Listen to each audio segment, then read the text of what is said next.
आप देख रहे हैं इंडिया टाउन न्यूज, भारत की बात। महिला दिवस के इस खास कार्यक्रम में आज हमारे साथ है संस्कार धानी में समाज सेवा के माध्यम से अपनी अलग पहचान बनाने वाली डॉक्टर रुबीना अंजू मलवी जी। रुबीना जी नमस्कार, बहुत बहुत स्वागत है हमारे इंडिया टाउन न्यूज में। आज हमारे खास कार्यक्रम सशक्त महिला मजबूत समाज में। रुबीना जी, सबसे पहले ये बताइए कि समाज सेवा ही आपने क्यों चुना और क्या कभी किसी और क्षेत्र में जाने का सोचा था आपने? देखो, समाज सेवा जो है ना, वो मैंने करियर के रूप में नहीं चुना।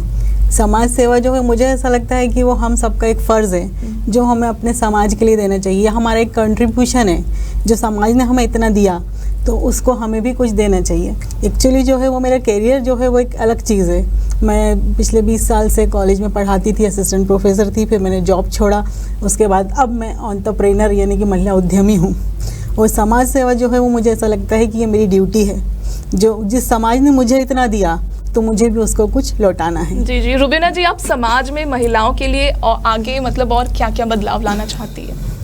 महिलाओं के लिए तो बहुत सारे बदलावों की आवश्यकता है। अभी ऐसा कहते हैं कि आप नारी जो हो सशक्त हो गई है, लेकिन अगर सही मायनों में देखा जाए तो नारी अभी भी सशक्त नहीं हुई है।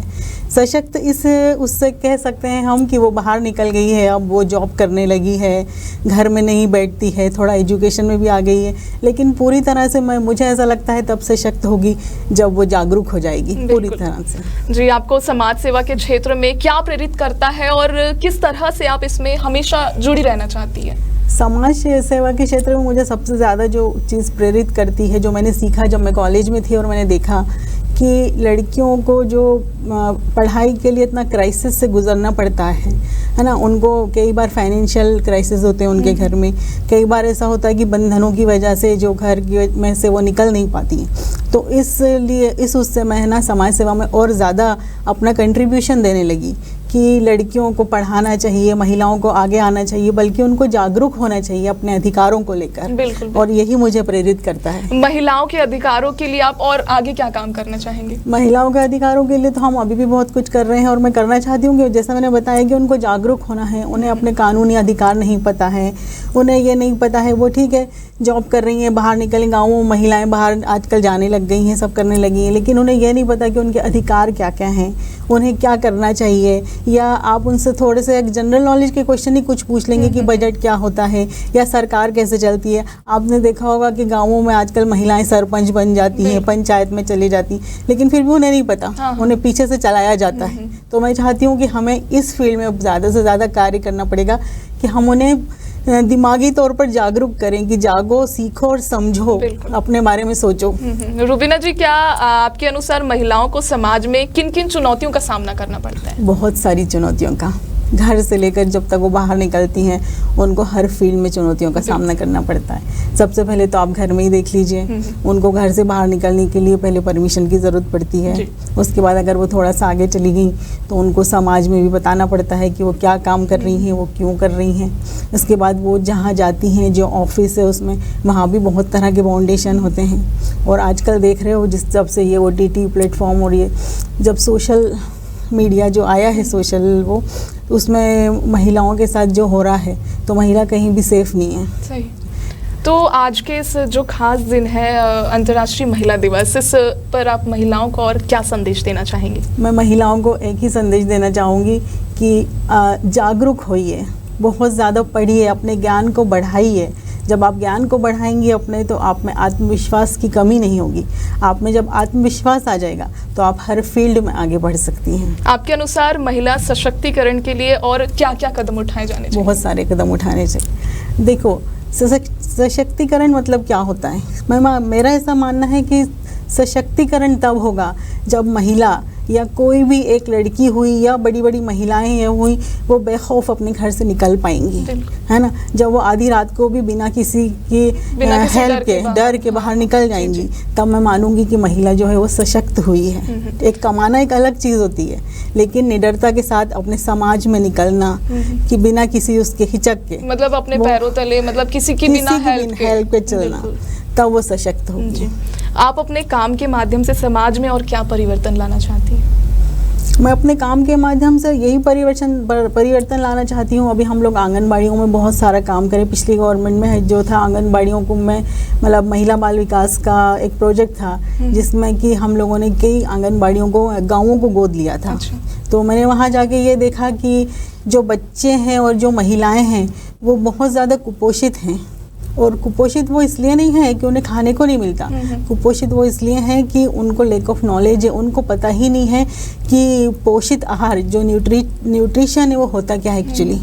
तो उनको इस फील्ड में जागरूक करना पड़ेगा, उनको बताना पड़ेगा। उनको इस चीज़ की नॉलेज नहीं, उनको पता है, वो खाती हैं, वो दाल चावल खाती हैं, वो भाजियाँ खाती हैं, उनको नहीं पता कि गुड़ चना मुर्रा भाजियों में ही विटामिन प्रोटीन्स और मिनरल हैं, है ना। कई माएँ मैंने ऐसी देखी जो एनीमिक हैं, जो फीड कराती हैं अपने बच्चों को और उनका बच्चा कुपोषित है क्योंकि माँ खुद ही कुपोषित है।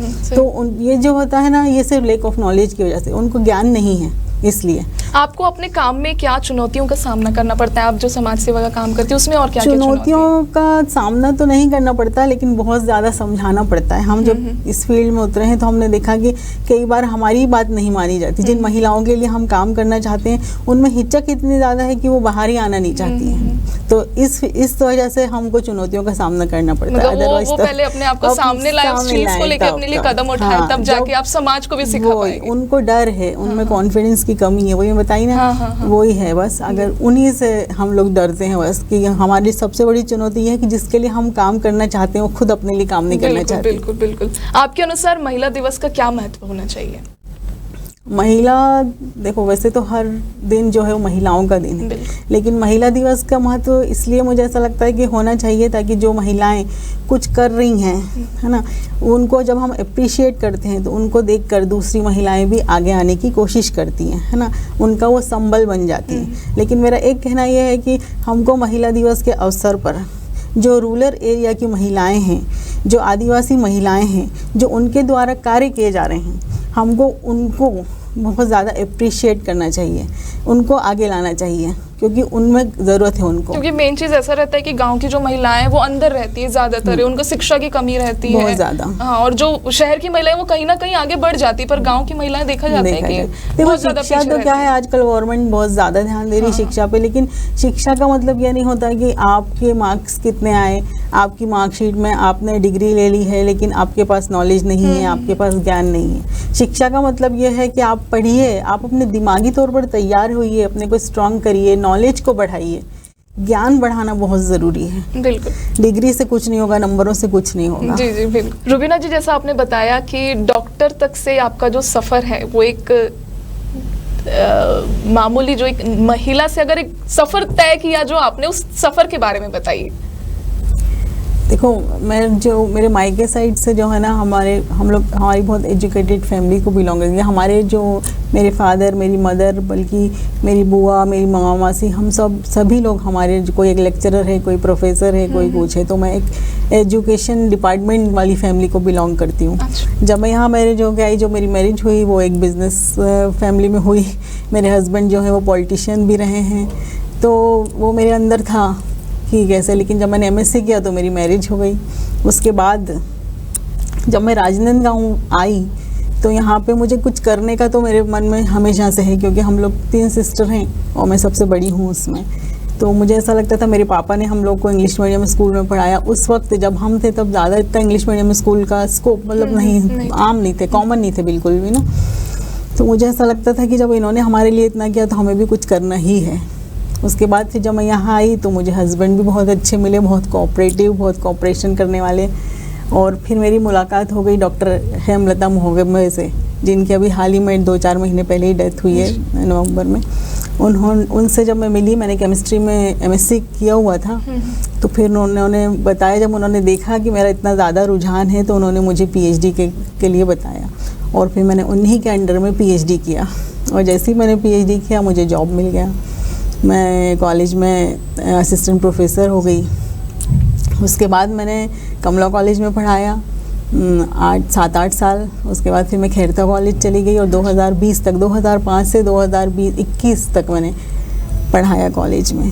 तब तक मेरा बेटा जो है वो फूड इंजीनियरिंग करके NIT दिल्ली से आया, तो उसने फिशरीज़ डाला, और आजकल हम लोग रेडी टू ईट स्नैक्स में हैं आहारम के नाम से, जो हम लोग कई तरह के पफ और ये जो चिप्स कुरकुरे होते हैं उस टाइप के प्रोडक्ट बना रहे हैं। और हमारा पोल्ट्री फार्म तो पहले से ही था, तो मैं कॉलेज के साथ साथ उसको भी संभालती थी, क्योंकि मेरे हस्बैंड ज़्यादा टाइम नहीं दे पाते हैं, इसलिए मैं ही जाती थी और मैं ही देखती थी पूरा।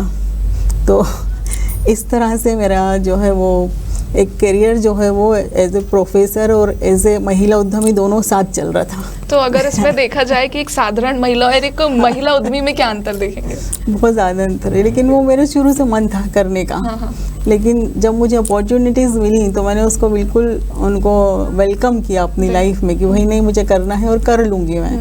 तो ये देखा कि जो महिलाएं रहती हैं उनके लिए थोड़ा सा मुश्किल हो जाता है। हाँ, लेकिन वो पीछे का जो सपोर्ट रहता है, सपोर्ट, लेकिन सपोर्ट सिस्टम मेरा बहुत अच्छा था। सब घर वाले जो मेरे इन-लॉज हैं वो भी सपोर्ट करते थे, खासतौर से मेरे हस्बैंड बहुत सपोर्टिव हैं, बहुत सपोर्ट करते थे। तो इस तरह से मैं आगे बढ़ गई इसमें भी। और अब अभी मैंने रिज़ाइन कर दिया है कॉलेज से, तो मैं पूरी तरह से महिला उद्यमी ही कहूँगी अपने आप को। अभी हमने जूस स्टार्ट किया है इसी साल से, अभी 2 महीने से। तो हमारा जो है मल्टीपल बिजनेस का हो। ये थी हमारे साथ रुबीना अलवी जी, जिन्होंने इंडिया टाउन न्यूज से अपने कार्य क्षेत्र पर विस्तार से चर्चा की। आपका बहुत बहुत शुक्रिया रुबीना जी, धन्यवाद। फिर मिलेंगे किसी ही ऐसी ही शख्सियत के साथ, और तब तक के लिए आप देखते रहिए इंडिया टाउन न्यूज, भारत की बात। अब मुझे दीजिए इजाजत, नमस्कार। आप देख रहे हैं इंडिया टाउन न्यूज, भारत की बात।